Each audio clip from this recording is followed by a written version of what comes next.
Location Manager allows users to create and maintain a list of business locations, or POIs, called location groups. Location groups can be used for various purposes, including targeting, in-store visit measurement, and building audiences. The first step is to create a location group.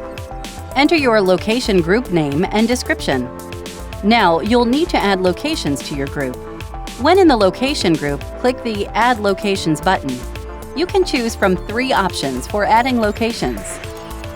Select from Our System allows you to select POIs belonging to brands, categories, and existing location groups from our database, and filter based on geo.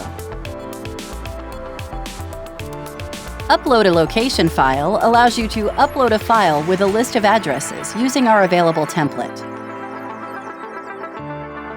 Add locations manually allows you to manually enter addresses.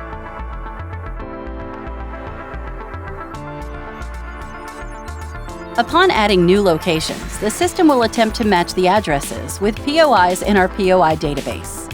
The addresses will then be classified depending on its status.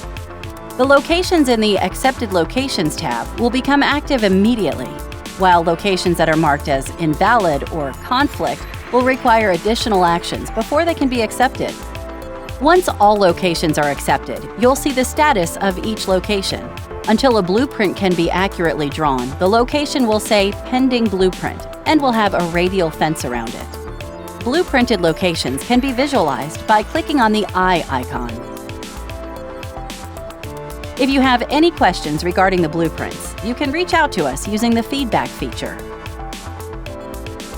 To build an audience for the location group or use neighborhood targeting, click on the Build button. Status will change to Ready once it has built.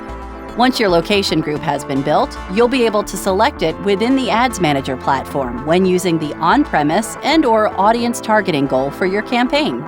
For additional help, visit our help pages.